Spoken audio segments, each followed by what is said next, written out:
The Acrisure Amphitheater is about a week away from opening, and Amway Stadium is less than a year from completion.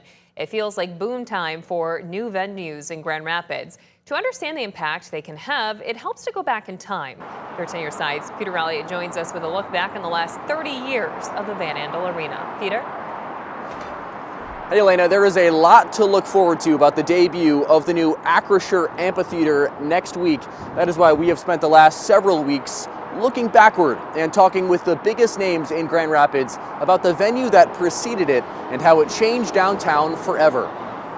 Opening night can't come soon enough. I'm excited. I'm totally excited. I can't wait. This will be fun. The lineup looks terrific. We are in a really good position to open. With Lionel Richie set to open Grand Rapids' newest venue on Friday, May 15th, it calls to mind another much anticipated debut 30 years ago. Inside, workers spent their day getting ready for Neil Diamond's Thursday night appearance. In October of 1996, when the Van Andel Arena opened. Now, it feels like yesterday. Sure doesn't feel like 30 years have gone by. A lot has changed in that time. 30 years ago, if you take yourself back, Grand Rapids did not look like it does today. There was the Ford Museum and the Amway Grand Plaza, but few other signature attractions. We were desperately looking for something else for rejuvenating the city. For years, there were calls to build a major arena, but momentum was growing to build it outside the city. Alarm bells went off in my head. If we let that kind of energy escape the downtown, we may never get it back. It wasn't hard to see why. There was no vibrancy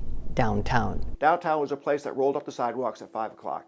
Lights went out and everybody went home. That's when local business leaders came together to form the Grand Vision Committee, which became Grand Action 1.0. The intent was to build the arena along the Riverwalk, but that idea was scrapped in favor of a more spacious site at Fulton Street and Ottawa Avenue. It was built on a parking lot, and it was built in a pretty blighted area of the city. The Van Andel family pledged the largest private donation before construction began. The arena also received support from its most notable native son. One of the first bricks laid was purchased by the 38th President of the United States. It reads simply, Jerry Ford. Rich McKeegan has served as the arena's general manager for 28 years. It really is the opportunity for these once-in-a-lifetime artists and for the people of West Michigan to see them right here in their own hometown. The Eagles. McCartney, Springsteen, Michigan's own Bob Seger. Elton John. I ran into Elton John in another event some years after he'd come back for his second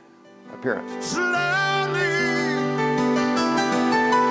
DeVos insisted on thanking Sir Elton for performing at the venue. He didn't even let me finish the sentence. He said, "You're from Grand Rapids." He said, "I love Grand Rapids." He said, that the arena was awesome. The audience was terrific. The city was clean. He was selling me on Grand Rapids, Michigan. The actual Arena Bowl football. While some tenants, like the Arena Bowl winning Grand Rapids Rampage, have come and gone,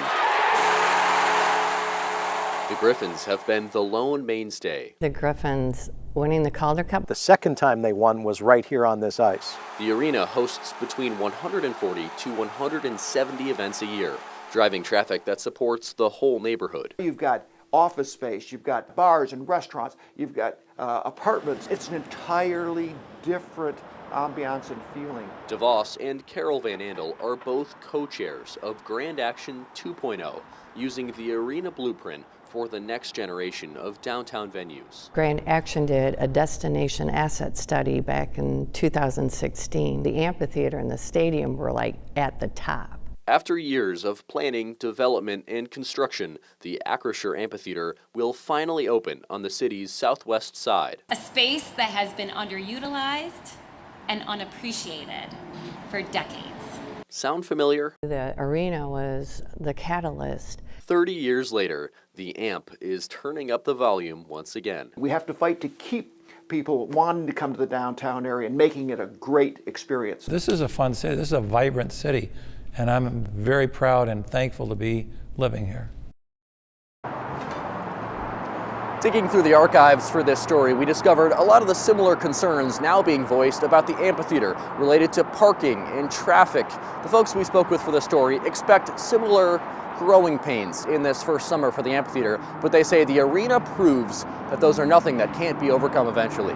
Live in downtown Grand Rapids, I'm Peter Elliott, 13 on your side.